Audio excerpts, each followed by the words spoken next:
Hello and welcome to this third video in our series, The 30 Rules of Lighting, which was a webinar hosted during our recent lockdown live feed event and guest hosted by Ray Molony, world-renowned lighting journalist. In this video, Ray's going to take us through rules 15 right up to 30. So without further ado, let's see what he's got to tell us. Layering the light.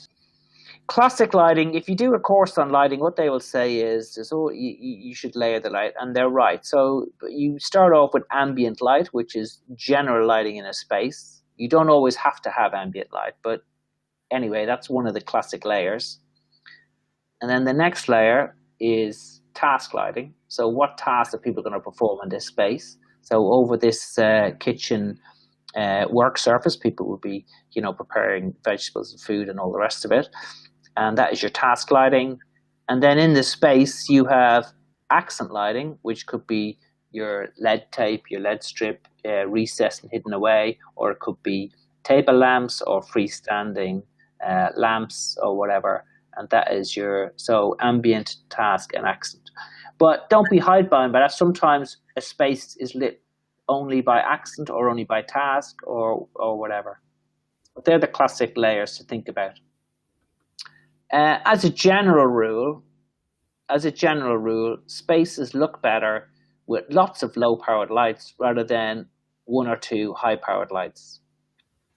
So instead of having a pendant or array of downlights, and I know this space is a bit over the top, but you take my point, which is that a lot of lighting with low power and low output looks generally better than spaces with one or two. In fact, in my last house, in my living room, I think I had 32 lights, but nobody ever walked into that space and said, wow, you got a lot of lights. They just said, oh, this is really nice, because the lights were all concealed and hidden and all the rest of it. So. And here's a lot of lights. You don't come into this space and think there's a lot of lights here. You just think, oh, this is nice. Conceal or integrate sources, and this has become way easier with LEDs and LED strips. Concealing was very difficult to do back in the day because you had big sources, big lights, and they were hot and they were difficult to hide away. So this is obviously an extreme example, but integrating lighting looks amazing. And if we can, do similar things like this, always think, how can I hide the lighting away so that people see the space, but they don't think, oh, there's the lights. And again, this looks amazing. Again, quite simple, the execution is exceptional. I think this was an entry for a Lighting Design Award as well. And again, this has become almost a cliche, lighting the bottles in a bar. Here they've gone for this curved sort of carpentry, which looks amazing. This is just quite a simple rule I've come up with. When you're putting up fittings, it always looks better with an odd number. And actually, a psychologist did explain this to me, and it's basically that your mind tries to count. Whenever it sees a number of things, it tries to count them. And it finds that it counts in twos. And when you have an odd number, it takes your brain slightly longer to count, and your brain kind of enjoys that. So that was the explanation I was given, that, an odd number, that's why odd numbers look better. Well, I'm not sure if that was true, but anyway, that's what I was told. And here again, you've got 5. Whereas if you blank out one with your thumb, you'll see that 4 doesn't look as good. And so anyway, odd numbers, there you go, 5 again, works really well. And there's 7. So there you go, I've proved my rule of the odd number. I don't know whether Gordon would agree with that, but there you go. There you go. It's my rule. Color temperatures. Color temperature is really important, and this is an example where they've gone completely wrong. It's also worth remembering that let's say you buy a light fitting or a lamp from one manufacturer and it says 3000K in it. That doesn't always match the 3000K color temperature from another manufacturer, which is deeply frustrating. and it's to do with a little bit of tolerance that they've got built into their testing system. So be warned about that, and try and buy in batches, which is an upcoming rule. But I see this a lot, the wrong, and it's extremely annoying once you get tuned into it, when you see mismatched color temperatures. So usually you get 3000K mixed with a 4000K or a 2700K. But please be aware that you need to ensure that because your eye is very good at telling the difference between color temperatures. Always a good idea to think about control on the project. Before you start, is it going to be a simple on off? Which elements are going to dim? If you think about a space, if you have a kitchen dining room, well, you're going to, a lunchtime in the winter is going to be different from a cozy evening in, or you're entertaining, having friends around, or you're cleaning. So you do need to think about, how will we do these various scenes, shall we say? And there's lots of great kit out there. I'm sure if there's an eFIXX hasn't done videos on this, you will do.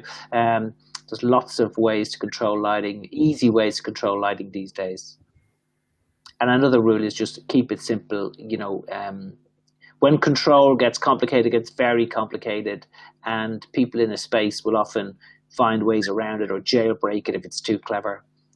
So, for instance, there's a lot of lighting controls these days where you can set a scene, and I would just caution just to keep it really simple. 4 scenes maximum for any space, eating, relaxing, cleaning, on, off, whatever. Compatibility is a big issue now with LEDs. So sometimes you have a driver and you have an LED strip, or you have an LED luminaire, and you think they're working well together, then you put a dimmer on and it flashes. And what's happening here is that the various devices are fighting against each other. One's trying to control the current, one's trying to maintain the voltage, and they just don't like each other. And what they will do is they will eventually burn out the components, and you get early failures. So a good tip is, good manufacturers, the really good brands, have got compatibility charts, and they will say that this control system works well with this lamp or this luminaire. But in general, if you're going to put in a big installation, is to test. Wire it all up on your bench and give it a test, and just make sure that when it dims down well, and doesn't flash, it doesn't flicker, it doesn't turn off once you turn it down a little bit.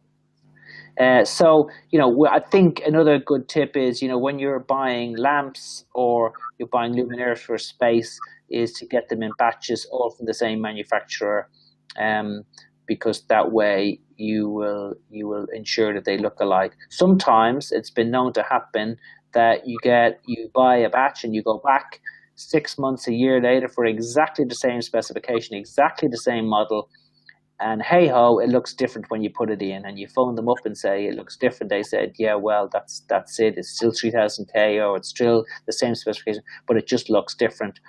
And so it's a good habit to think about, getting, if the customer will pay for it, getting a few, slam in a cupboard, and then protect yourself for any failures. Color rendering is a really important issue, particularly in retail, hospitality, and this is the ability of the lighting to render colors accurately. And sometimes it doesn't matter, but sometimes it does. And sometimes you get cheap LEDs. And what they do is, they're really bad on reds. They make reds look really bad and muddy, and it's worth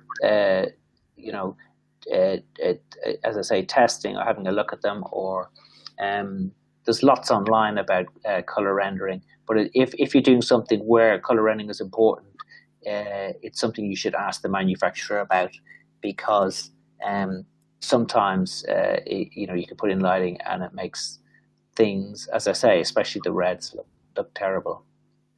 Buy from good brands. I know it sounds like an obvious thing to say, but they tend to have engineered their products for for the long term, and they're not just there to sell you something. So if you can get your client or your customer to pay a little bit extra for a brand that's going to be there in 5 years' time and be able to support the installation and supply replacements, etc.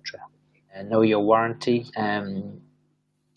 Big customers like Sainsbury's write their own warranties. They put down what they want from a lighting manufacturer because they are worried as to what will happen should lighting fittings go wrong.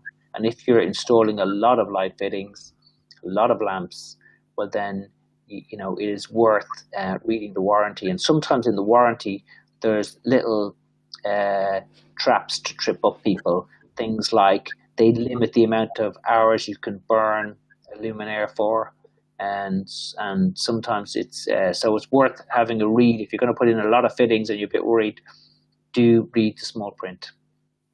Be suspicious of spec sheets. Sometimes a spec sheet will say it's got this CRI or it's got this, and here's the thing: not all manufacturers are honest, and sometimes they exaggerate, or they put in a number to hit a certain metric or to make themselves look good or to achieve building regulations, minimum standards, etc. And sadly, there's a lot of dishonest manufacturers out there who exaggerate. So be wary of that. Future-proof your project. Yeah. So again, sometimes it's worth, as I say, getting more lights than you need to slam in a cupboard and to think about what will happen if things go wrong.